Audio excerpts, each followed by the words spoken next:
morning, church. Happy Father's Day to all you dads. Would you guys all stand?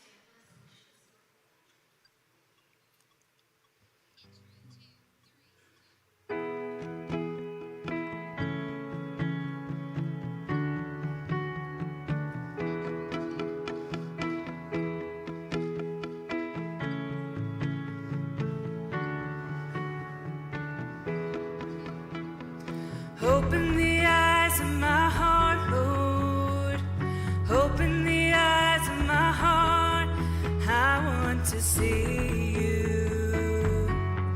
I want to see you. Open the eyes of my heart, Lord. Open the eyes of my heart. I want to see you. I want to see you high and lifted up, shining in the light of your glory. Pour out your power and love as we sing, holy, holy, holy. To see you high and lifted up, shining in the light of your glory. Pour out your power and love as we sing, holy, holy, holy. Open the eyes of my heart, Lord. Open the eyes of my heart. I want to see you. I want to see you. Open the eyes of my heart, Lord. Open the eyes of my heart. I want to see you. I want to see you. To see you high and lifted up, shining in the light of your glory. Pour out your power and love as we sing, holy, holy, holy. To see you high and lifted up, shining in the light of your glory. Pour out your power and love as we sing, holy, holy, holy. Holy, holy, holy. Holy, holy, holy. Holy, holy, holy. Holy, holy, holy. To see you high and lifted up, shining in the light of your glory. Pour out your power and love as we sing, holy, holy, holy. To see you high and lifted up, shining in the light of your glory. Pour out your power and love as we sing, holy, holy, holy. To see you high and lifted up, shining in the light of your glory. Pour out your power and love as we sing, holy, holy, holy.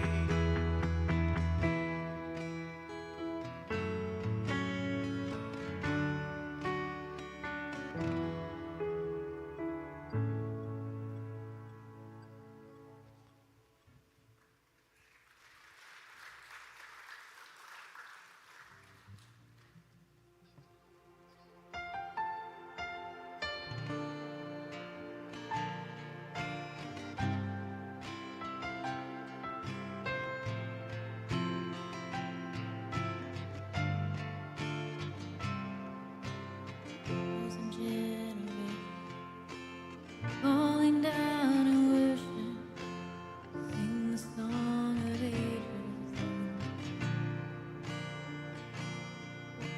and all have gone before. All who will believe will sing the song of ages. Your name is the highest. Your name is the greatest. Your name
we'll sing the song forever and amen.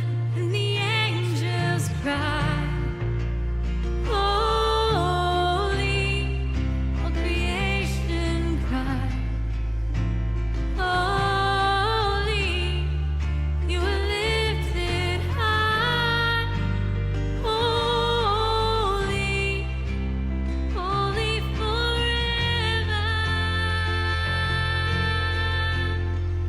Your people sing, holy to the King of Kings. Holy, you will always be. Holy, holy forever.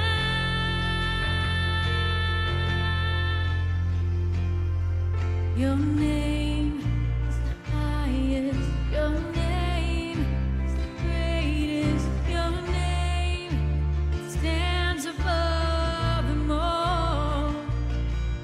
All thrones, dominions, and all powers, positions. Your name stands above them all. Your name is the highest. Your name is the greatest. Your name stands above them all.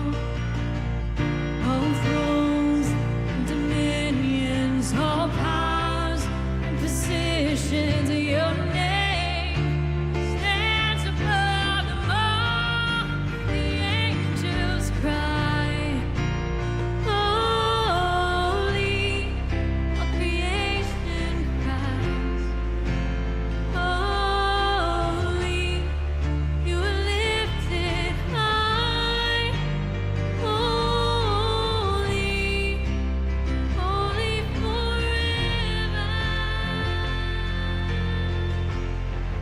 Hear your people sing, holy to the King of Kings.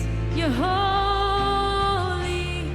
and you will always be holy, holy forever. And the angels cry, holy, creation cries, holy, you are lifted high, holy, holy forever. May your people sing, holy to the King of Kings. Holy, you will always be. Holy, holy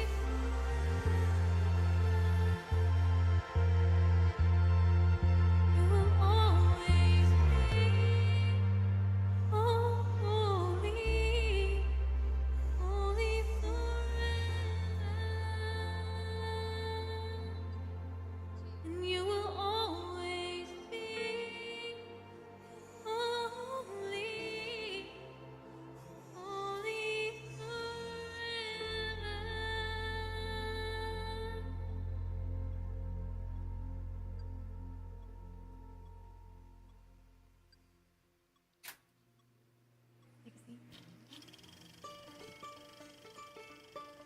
Hey, look, Dad.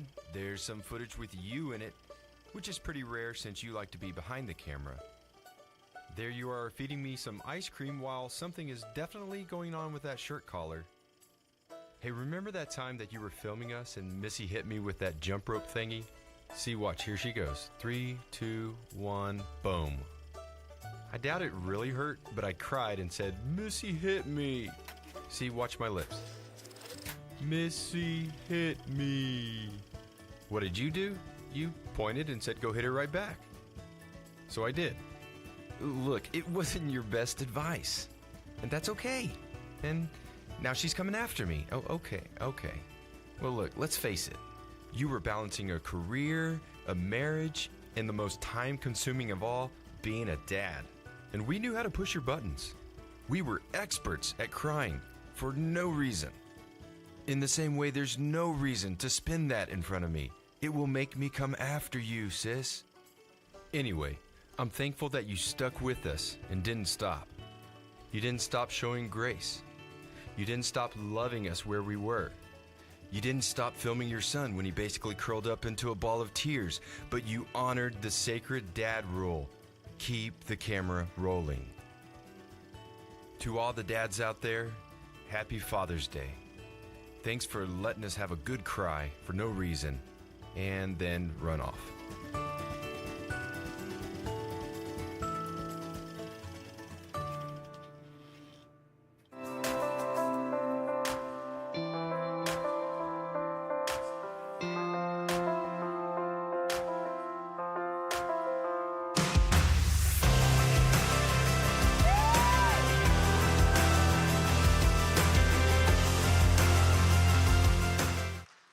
Amen.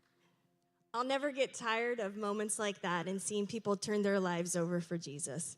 Well, good morning and welcome to First. My name is Jennifer, and I have the privilege of being a volunteer here. We are so excited that you're here, and if this is your first time to join us, welcome. We want you to know that you matter to us and you matter to God, and as a church, we want to be here to walk with you through that journey. Please take a minute to look at the cards in the seat backs in front of you and fill them out as you feel led. And also, if you are new, please stop by Guest Central on your way out, as we'd love to connect and say hi. So I possibly buried the lead just a little bit, but happy Father's Day. Let's give it up for all the dads and father figures in our lives. We are so excited to celebrate you guys today, and we have 3 ways that we plan to do that. 1, we have this amazing and custom grilling safety device available for all of you. And while I realize it loses a little bit of its effect on me, please stop by and pick one up on your way out at the table by our photo booth. And while you're there, make sure you sign up to win our Ultimate Dad Pack. The Ultimate Dad Pack features a leak-proof resistant water cooler bag. It also has mugs, Dad's root beer, of course, and my personal favorite, the hot dog candle. And yes, it's as terrible as it sounds, and I've made sure to show this off to several of my friends this morning, who all unanimously agree this is the worst smelling thing they've ever seen. So please make sure you check it out. It would be a great way to torture your families. We also hope that you'll stop and take your picture at our photo booth with those that you love. Okay, so the last announcement that I have is we are super excited for our celebration coming up in July. In 2021, First launched its vision to see 5,000 next steps of discipleship take place in less than 5 years. And as many of you know, we absolutely crushed that goal with over 5,500 next steps in less than 4 years. So we're going to have a party. It's going to start off with a good old-fashioned worship service, followed by a time of fellowship, food, and fun and games outside here at the church. It'll take place on July 12th, and it'll start at 5:30. Please bring your lawn chairs, and kids, bring your bikes, your scooters, and your boards, and we're going to just have a wonderful time celebrating the growth and excitement that's taken place in our church. With that, I just want to say thanks again for joining us. I hope you have a fabulous Father's Day. Now let's get back to worship.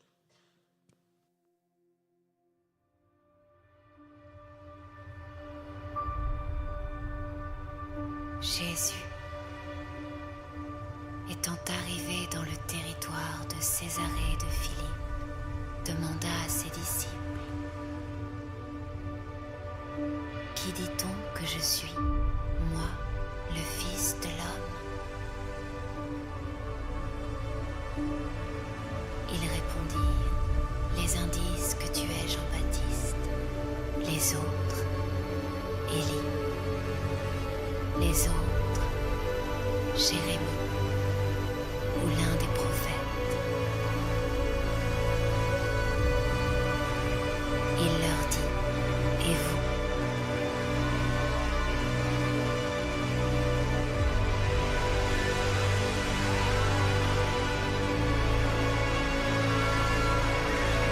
Qui dites-vous que je suis ?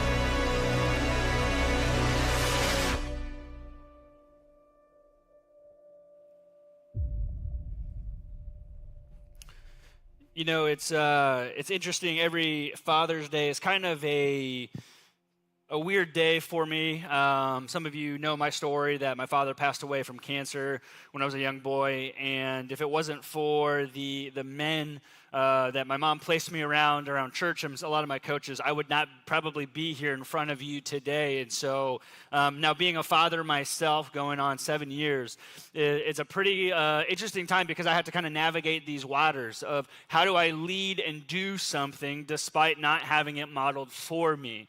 And statistically speaking, they always say that Father's Day is one of the lowest attended church services of the year because all of the dads want to go out and do their things. And my hope and my dream is to have a church full of men of God who pursue their family and their wives in Jesus so that on Father's Day, it's actually the most well-attended Sunday because we buy into that. And so if you are a dad here in the room today or a father figure, man, I just want to say to you, keep going. You make a difference. Your presence is palpable. And I also say is if you find yourself having the bandwidth or the opportunity to come alongside a single mom or someone in your family who has a child without a father, it is desperately needed, and you can't understate the impact that you might make. And so that's why I just want my little kind of 2 cents on Father's Day. Love Father's Day. Grateful that you are all with us today. I want to start by asking you a question, though. How many of you like camping? Show of hands. How many of you enjoy camping? Okay. Now, how many of you like real camping? Like in a tent under the stars. When I say camping, I'm not talking about glamping RVs or in those like plastic igloos where it's like air conditioned, right? So one of the things, me and my buddies growing up in high school, we would go rent a campsite down by the beach. I'm from San Diego. So just like down the street from my house, but like we're going to go camp. And the reason for that is you could set up a camp, you could wake up early, you could surf all day, you could cook your food. It was great time. And so we get all of our stuff together. We go to our campsite. And when you have 4 high school boys, they don't really plan very well. And so we get to the campsite and we begin to look at each other like, okay, let's get the tent out.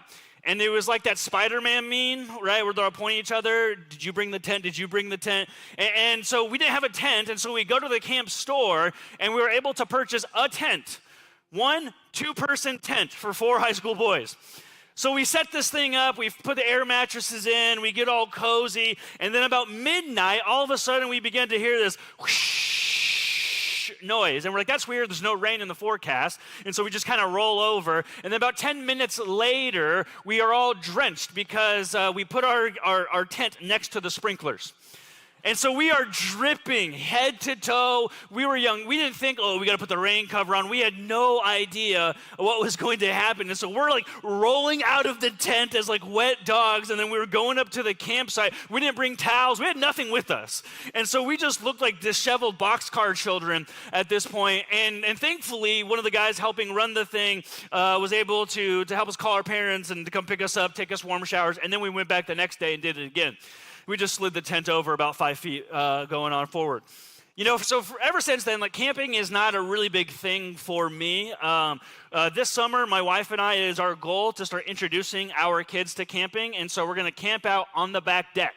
We decided that putting them on the grass is probably too big of a step. So we're going to start on the back deck first and then progress our way out.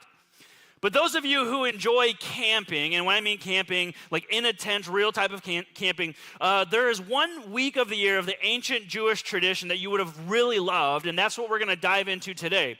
It was called the Feast of Tabernacles, or the Feast of the Booths, the Sukkoths, as they were called, in which 250,000 plus people, upwards of 1 million Jewish people, they would descend on the city of Jerusalem and they would camp.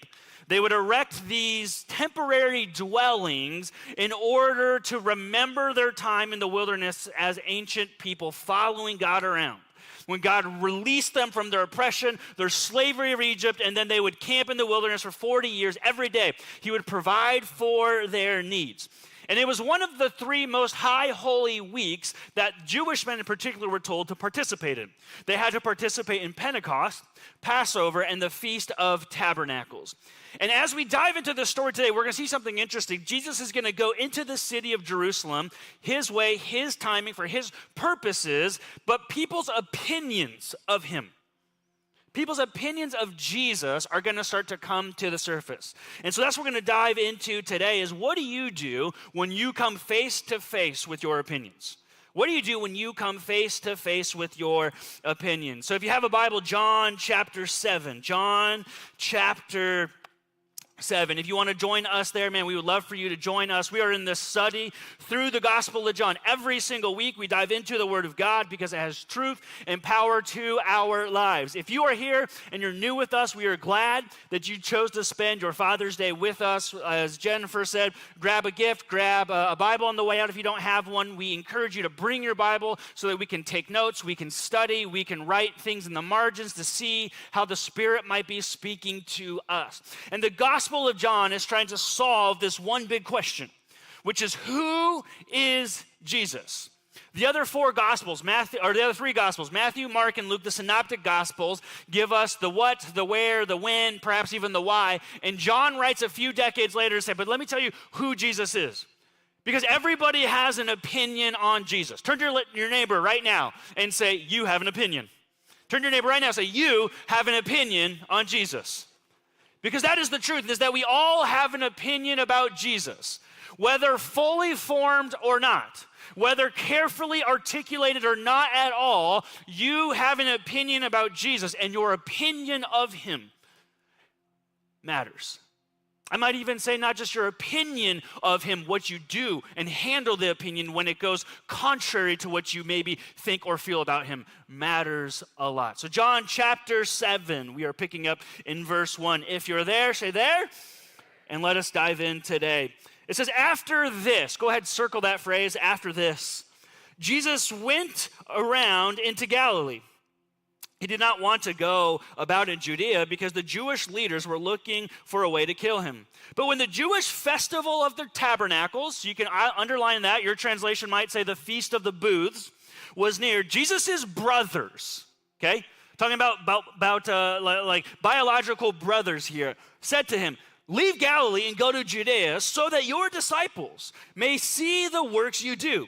No one wants to become a public figure who acts in secret. Since you are doing these things, show yourself to the world. For even his own brothers, get this, did not believe in him.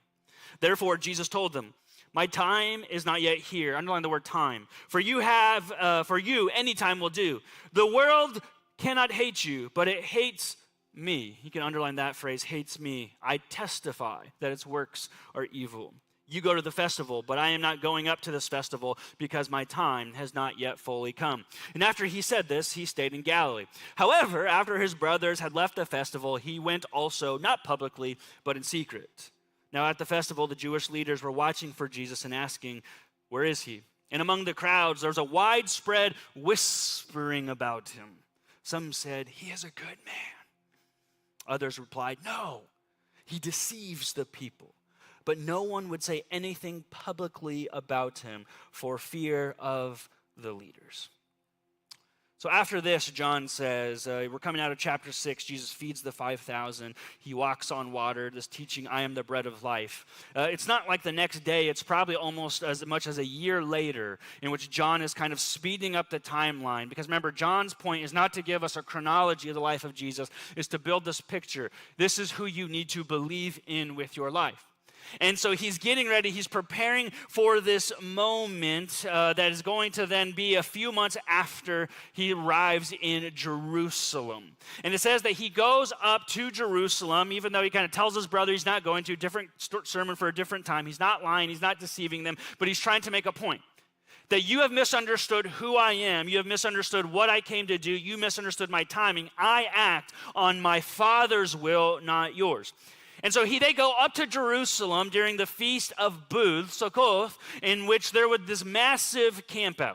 And it still goes on today. You could go to Jerusalem today to see the Feast of the Tabernacles being celebrated, and they would put together these temporary dwellings called sukkots. They're kind of like little mini tents, and they represent the time in the wilderness. And so they would kind of have some cloth. They would kind of build a basic structure, always covered in palm fronds, because that was what was available to them to create a roof.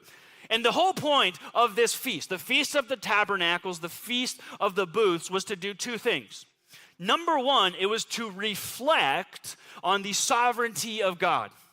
To say that when we were wandering, when our ancestors were wandering, God was in control. That even when everything goes according to plan in your life, God is in control.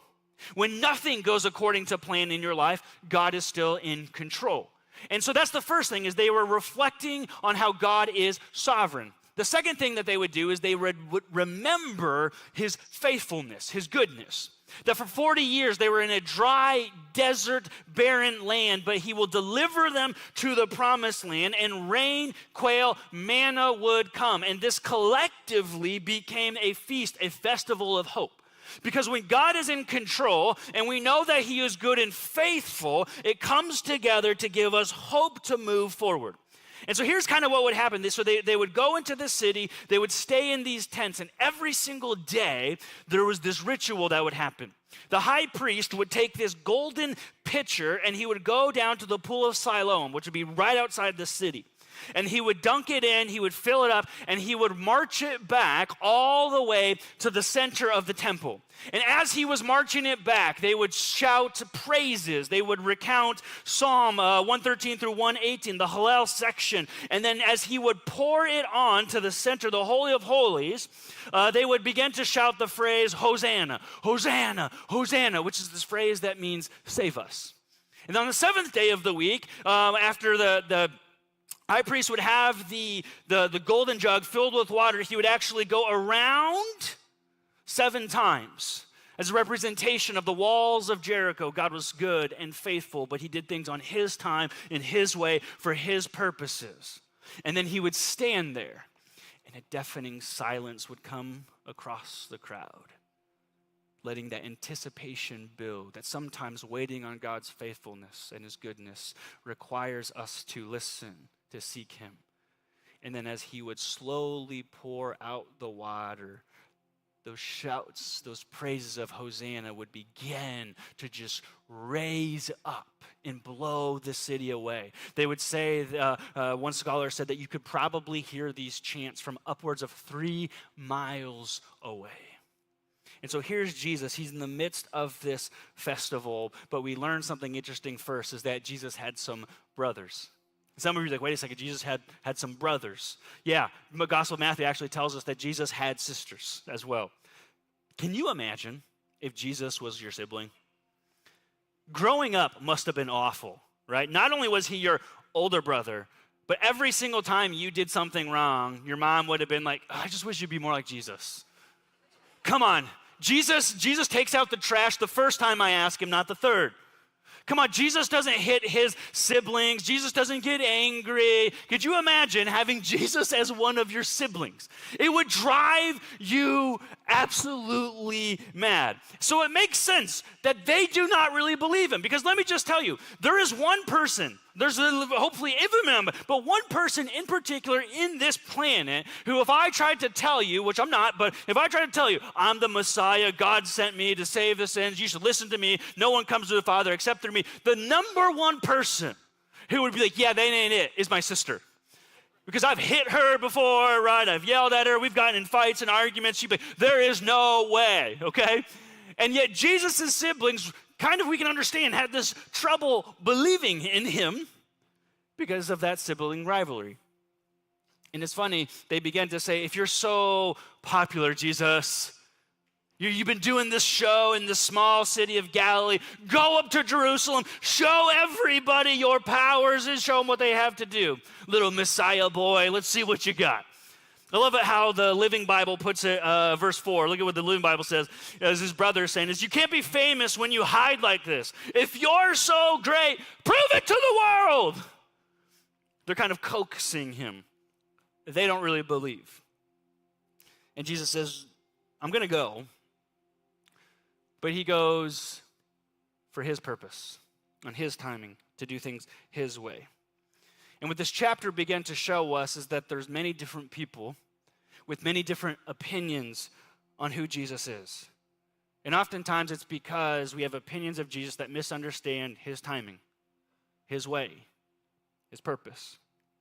His brothers say, go be popular, go be famous, go be powerful. And he says, actually, that's not the way I do things.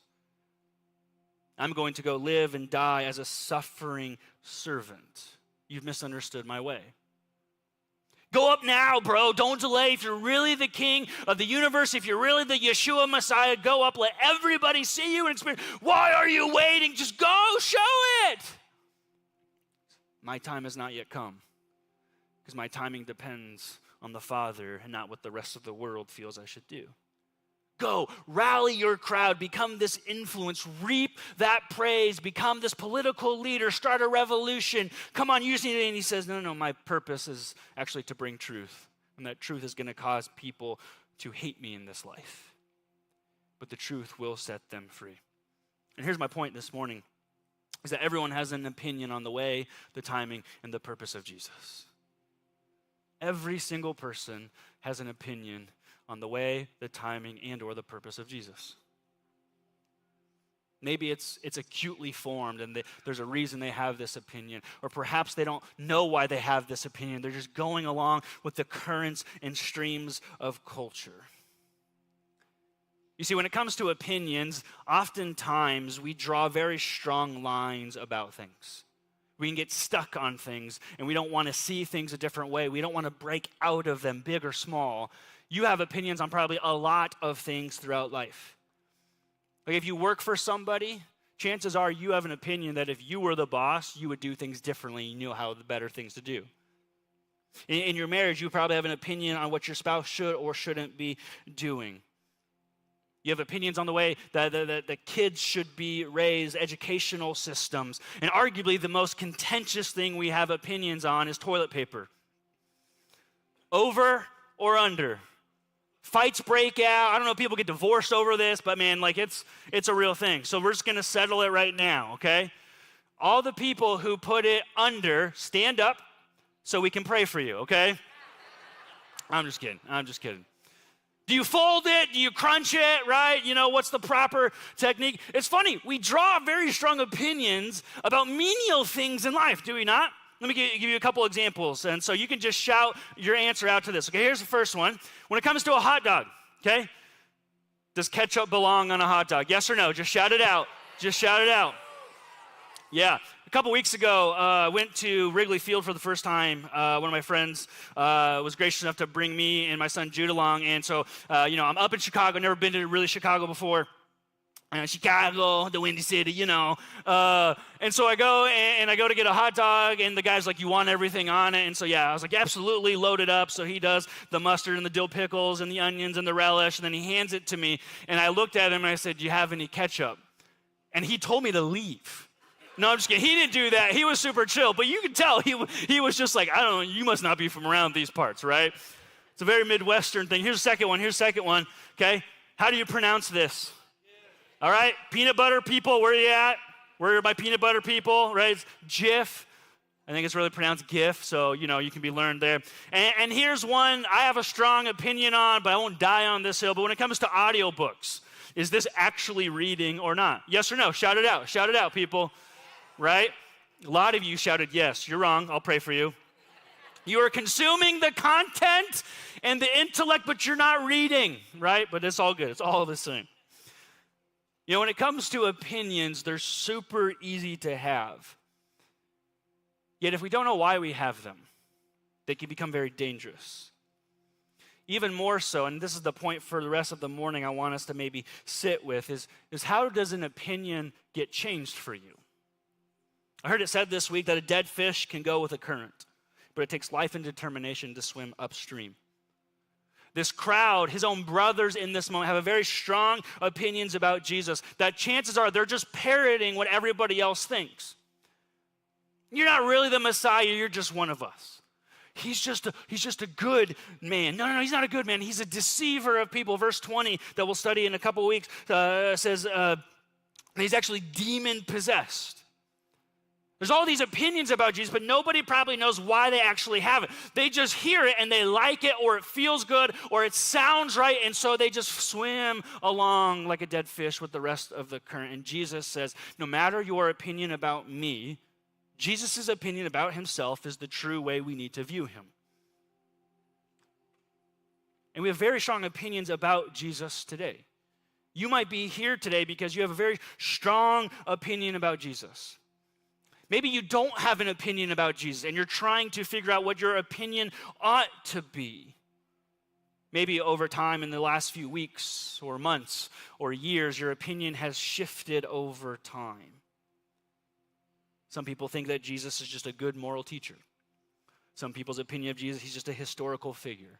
Some people's opinions that all religions lead to the same place. And Jesus says, this is why they hate me. I'm not just a good man.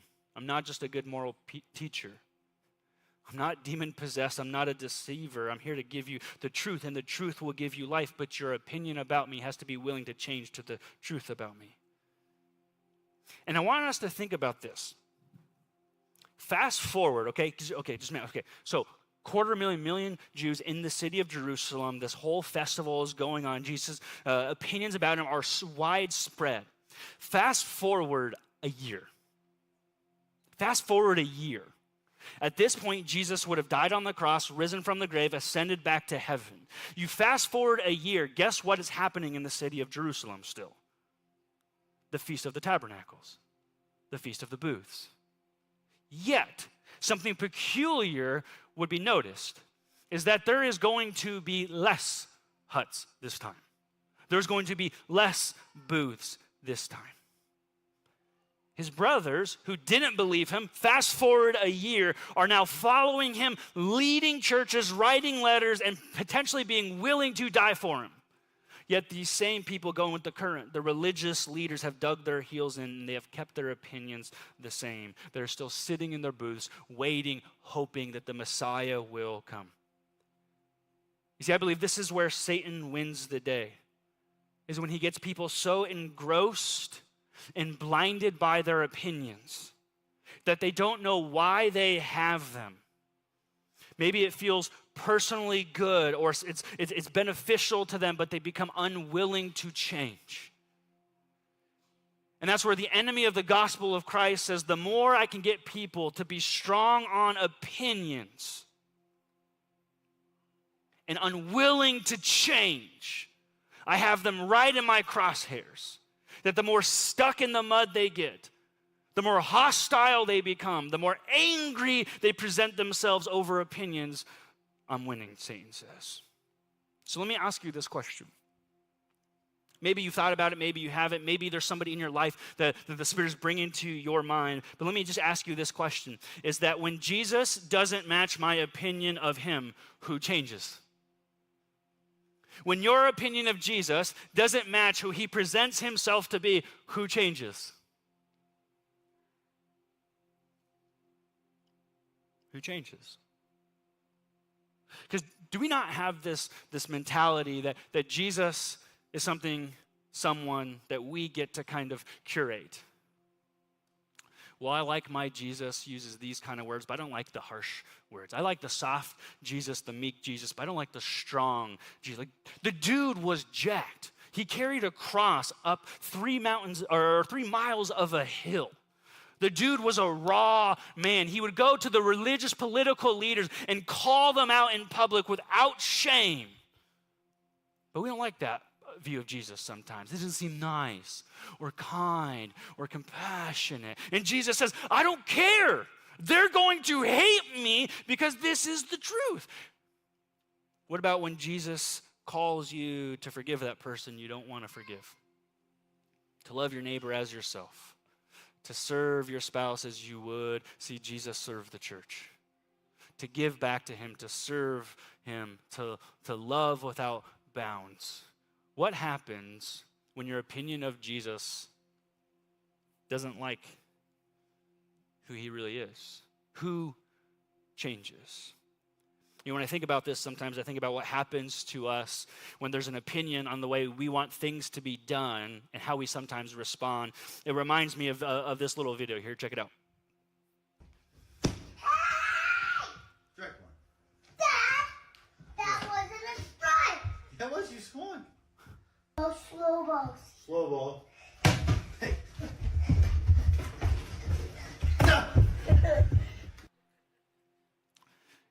I think our opinion of Jesus sometimes is like that. He does something we don't like and we go back to him, hey, that's not fair. I don't like that. Make it easier, make it softer for me. And Jesus said, that's not why I came. You see, the crowds of Jesus, they wanted different timing, different ways, a different purpose. They wanted miracles, comfort. They wanted him to have political power. They wanted it now and they wanted it forevermore. And then when Jesus proved himself, some opinions changed and other opinions different. Some were still sitting in booths a year later with their arms crossed, hell-bent on not ever changing their view because they didn't like how Jesus presented himself. While others were now living and dying. Their lives were transformed. They were transforming the world. They were showing radical hospitality. These house churches were popping up everywhere, you name it. And so my question for us is how do we become more like Jesus' siblings who had an opinion and it was changed, not the religious leaders? And I think it's what this feast is all about, is to remember and to reflect on the goodness and the faithfulness of Jesus. But I also want you to know is that you, by the power of the Spirit in you, if you're a follower, a disciple of Jesus, you have the chance and you have the opportunity to help other people's opinion of him change. And I believe that the most fundamental way in which we do that is through our actions. The most fundamental way in which we do that is through our actions. That people's opinion of Jesus most often changes because of our actions. Not our arguments, not our intellectual prowess. I'm not saying we don't know what we believe. I'm not saying we check our brains at the door. I'm not saying we don't enjoy apologetics for the right person, the right time. But Jesus even said it is our actions of disciples that will change opinions about him. It is the way that you lead yourself, the way that you lead your family, the way in which you go about your life, your neighbors, everything that you do has the opportunity to change people's opinion about Jesus. That's why Jesus said that they will know you are my disciples by the way in which you love one another. In Jesus' great commission, he says, go, teach them, but teach them to obey as you have and baptize them into the name of the Father. And so for some of you this morning, this is really, really good news. Because you want to live on mission with Jesus. You believe you have people in your life that you want to help them change their opinions about Jesus so that they may know his transforming love and his truth and his power. But you don't have a hard time putting words together. You have a hard time piecing things together, and they have really good arguments sometimes, and they have really good thoughts, and you don't really know how to address them. Let me tell you, your actions will speak louder than words. Some of you, it's the exact opposite. You don't like that idea that your actions matter because you like to hide behind a keyboard. You like to hide behind a screen because you think it does something. And all it does is it feeds into the algorithm and it creates arguments, and you just think you can hide behind yelling and shouting, and it will get you absolutely nowhere. Because it is our actions that prove that we have been loved and redeemed and transformed. Let me tell you about a quick story as I close my time with you this morning. About 5 years ago, I was discipling this college student who wasn't from this part of the state, and he was going to the U of I, and gave his life to Jesus. And this dude was he was getting it. He was hungry. It was all there. And I remember we were having coffee, and he was getting ready to go home for Christmas break, and he said to me, he said, Eric, what do I do about my family who doesn't believe? He said, I want them to know Jesus. I want them to accept him. They have these, my words, but they have these strong opinions, and I don't think they're ever going to change. And he said, so what can I say to them? What verses can I read to them that'll change their heart and change their mind? I remember thinking about it, and I said, well, first of all, I would maybe understand, do they actually know why they don't believe in him or not? But then I remember, I said to him, you want to know how you can have the biggest impact? Is when you go home, make your bed. When you go home, take out the trash without being prompted. When you go home, mow the lawn. When you go home, offer to do errands. When you go home, encourage your mom, your dad, your siblings like never before. Because they will notice something is different about you. And then when that question, hopefully, prayerfully, inevitably becomes, what got into you? There's your opportunity. The Spirit of Jesus. He has transformed my life to the point in which I now feel led and called to love others as myself. So as we continue to worship this morning, as we prepare for our time in communion, maybe you're here this morning and you're a dad in the room or you're a father figure. Your actions matter. Your actions set the example of what an opinion about Jesus looks like. The way you treat the mom matters. The way in which you live out your faith matters. Do they see you praying? Do they see you reading your word? Do you wrestle and encourage them to be in church? Do you make it a priority? Do you show what it looks like to serve? Or do you just go about your life hoping that they will figure it out for themselves? If you're married in the room, if you're single in the room, if you're alone in the room, when you have these moments of dryness, when you feel like you're just kind of wandering around in the wilderness, how can I even think about living for Jesus when I feel dead on the inside, when I feel lost, when I feel just empty? Remember the Feast of the Tabernacles. God is in control. He is sovereign over everything in life. He is very aware of who you are and what you're going through, but also remember that He is good, that He is faithful. Rain will come again. Manna and bread will come down and it will nourish your soul. And I think when we remember and reflect on the goodness and the faithfulness of God, it gives us that hope to continue to move forward in who Jesus says He is and who He says we are in Him, so that we may love and care and witness to the world like never before. Would you pray with me as we continue to go into a time of worship through communion?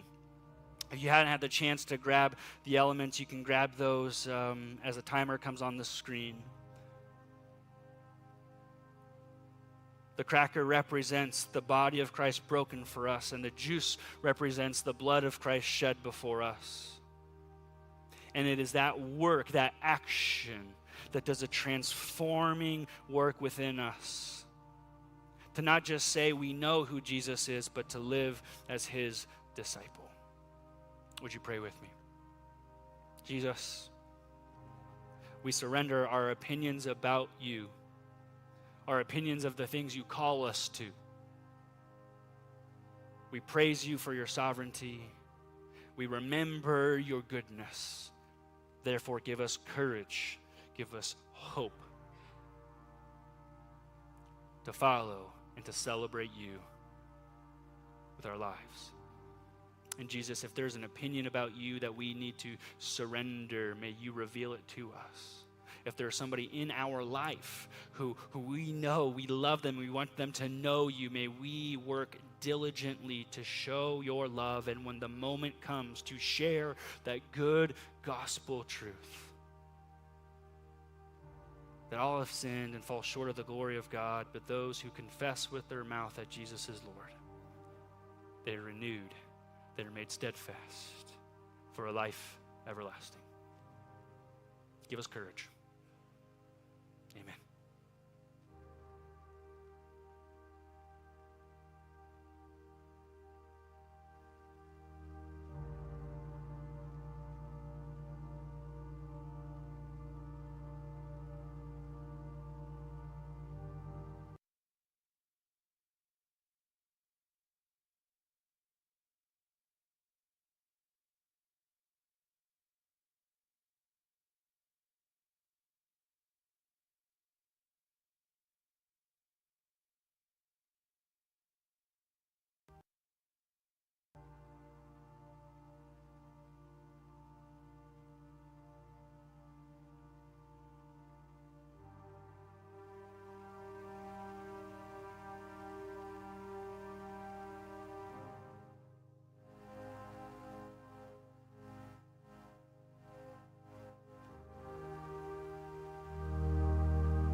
song that's always been in me.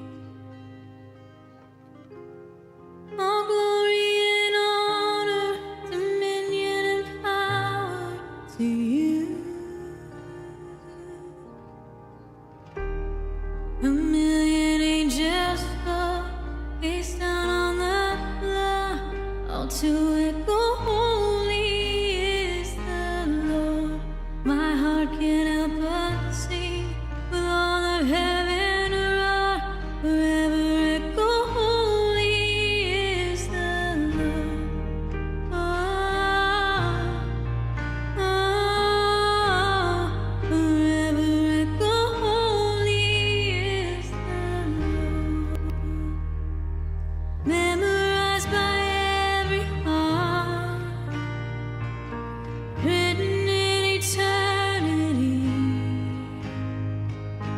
Every lifted voice, heart, joining in a symphony. All glory and honor, dominion and power to you.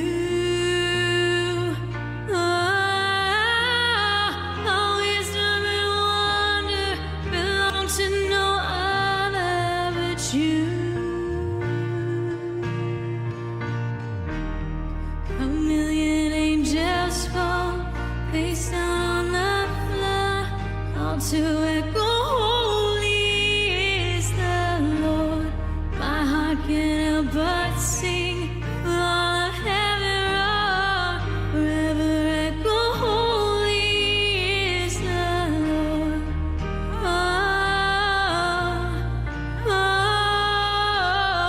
Forever echo, holy is the Lord.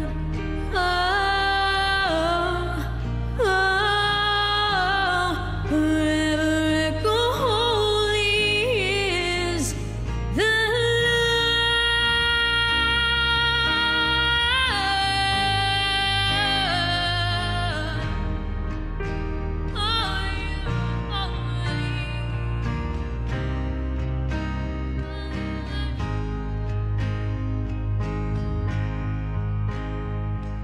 Standing at the end time,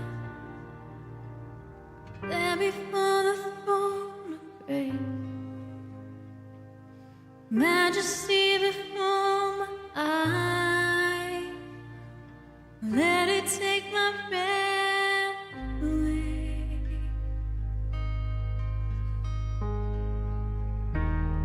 A million angels fall face down on the floor, all to echo, holy is the Lord. My heart can't help but sing with all of heaven roar, forever echo, holy is the Lord.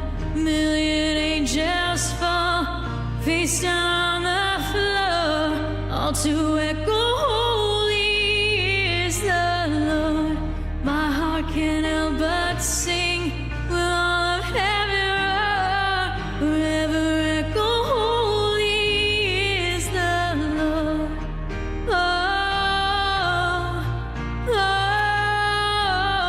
Forever echo, holy is the Lord.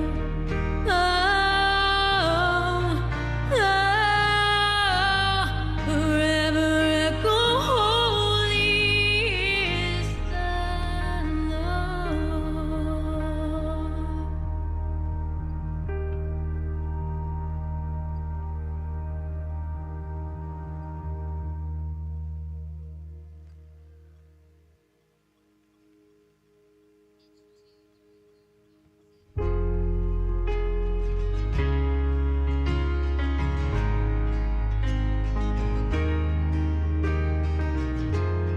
God of Abraham, you're the God of covenant, the faithful promises. Time and time again, you have proven you do just what you say. Though the storms may come and the winds may blow, I'll remain steadfast and let my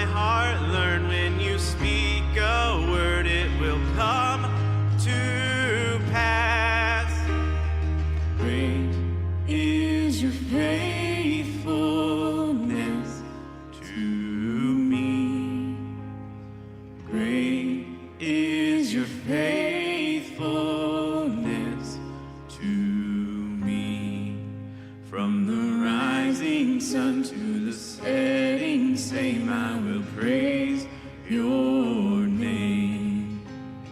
Great is your faithfulness to me.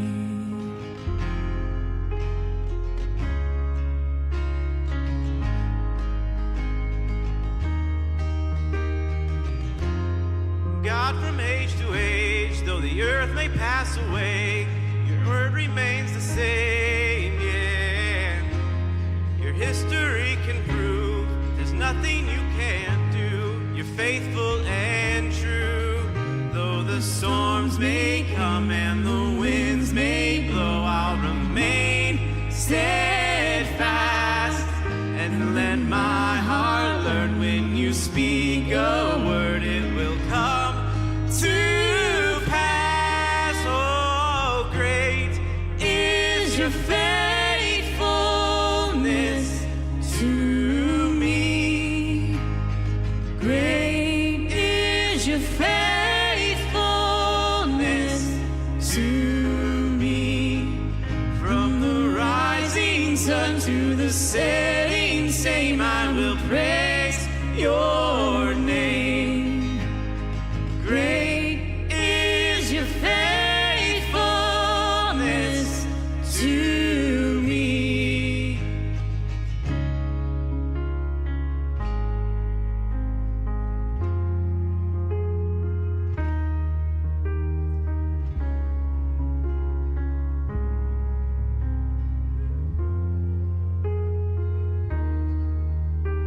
I put my faith in Jesus, my anchor to the ground, my hope and firm foundation.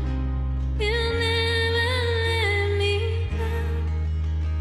I put my faith in Jesus, my anchor to the ground, my hope and firm foundation. He'll never let me down. I put my faith in Jesus, my anchor to the ground, my hope and firm foundation. He'll never let me down. He'll never let me down. Great is your faithfulness to me. Great is your faithfulness to Rising rising sun sun to the setting same, I will praise your name. Great is your faithfulness to me. I put my faith in Jesus, my anchor to the ground, my hope and firm foundation. He'll never let me down. I put my faith in Jesus, you're my anchor to the ground, my hope and firm foundation. He'll never let me down. I put my faith in Jesus, my anchor to the ground, my hope and firm foundation. He'll never let me down. He'll never let me down. Great Is your faithfulness to me? Great is your faithfulness to me. from the rising sun to the setting same, I will praise your name. From the rising sun to the setting same, I will praise your name. Great is your faith.